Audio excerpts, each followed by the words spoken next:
Hello friends, आज हम ऐसे टॉपिक के बारे में देखने जा रहे हैं जिसको मोस्टली बहुत से लोगों को पता होता है कि वो होता क्या है, लेकिन उसके अंदर की प्रोसेस बहुत ही कम लोगों को पता होती है कि उसकी असल में उसमें होता क्या है और कैसे प्रोसेस की जाती है।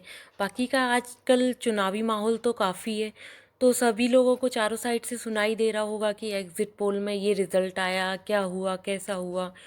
तो ये तो सब सुनते होंगे, लेकिन एग्ज़िट पोल होता क्या है ये बहुत कम लोगों को पता होगा। तो आइए हम उसके बारे में कुछ जानते हैं। तो अभी हाल ही में फ़िलहाल चुनाव के रिज़ल्ट्स आए हुए हैं एग्ज़िट पोल के। तो 5 राज्यों के विधानसभा चुनाव में वोट डाले जाने के बाद 7 मार्च को रात 8 बजे के बाद एग्ज़िट पोल के अनुमानित नतीजे आए हैं। तो दरअसल ये नतीजे तो नहीं होते, लेकिन लोगों के वोट डालने के रुझान के जरिए ये अंदाज लगाया जाता है कि नतीजे किधर की ओर जा सकते हैं। इसके जरिए अनुमान लगाया जाता है कि कौन सा सियासी दल कहाँ जीत रहा है और कौन सा कहाँ पीछे होगा। हालांकि इनके खरे उतरने को लेकर हमेशा शक रहा है। माना जाता है कि ये 1967 में सामने आया एक डच समाजशास्त्री और पूर्व राजनीतिज्ञ मार्सेल वॉन डेन ने देश में चुनाव के दौरान एग्ज़िट पोल किया। हालांकि ये भी कहा जाता है कि इसी साल अमेरिका में ऐसा पहली बार एक राज्य के चुनाव के दौरान किया गया था। वैसे एग्ज़िट पोल जैसे अनुमान की बातों का 1940 में होना कहा जाता है। अब जान लेते हैं कि आखिर एग्ज़िट पोल होता क्या है। तो एग्ज़िट पोल चुनावी सर्वे का एक हिस्सा है। जब वोटर अपना वोट डालकर मतदान केंद्र से बाहर निकल रहा होता है, तो उससे सवाल किया जाता है कि उसने किसे वोट दिया। इसी प्रक्रिया को व्यापक स्तर पर किया जाता है और बड़े स्तर पर जो नतीजे निकल कर आते हैं वो एग्ज़िट पोल कहलाता है। एग्ज़िट पोल मतदान संपन्न होने के बाद दिखाया जाता है। अब एग्ज़िट पोल करते क्यों हैं तो वो भी जान लेते हैं। एग्ज़िट पोल करने वाला व्यक्ति वोटर का डेमोग्राफिक डाटा इकट्ठा करता है ताकि यह पता लगाया जा सके कि उसने जिसे वोट किया उसके पीछे क्या फैक्टर्स थे।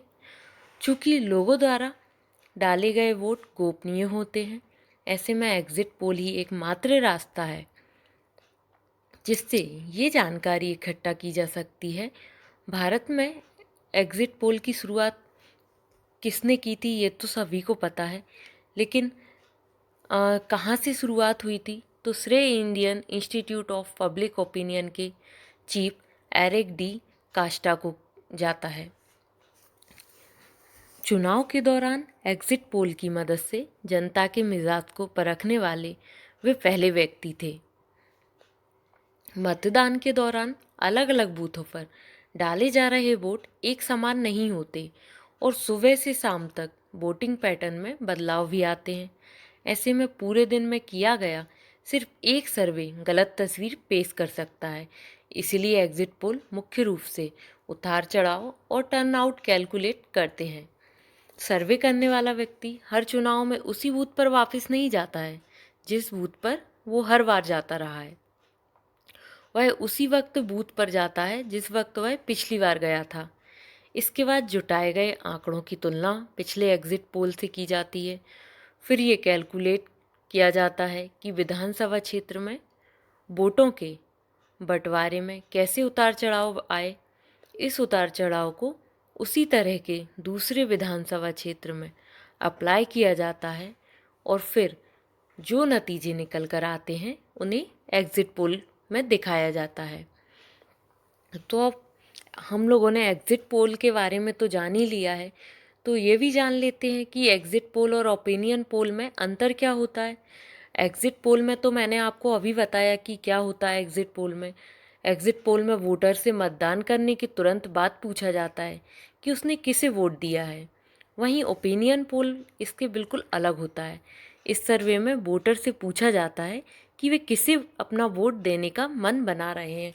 तो ऐसी कुछ जानकारी थी हम लोगों तक पहुंचाने के लिए, छोटी सी जानकारी जुटाई है। यदि आपको अच्छी लगी हो तो प्लीज़ लाइक कीजिए, शेयर कीजिए, सब्सक्राइब कीजिए। Thank you.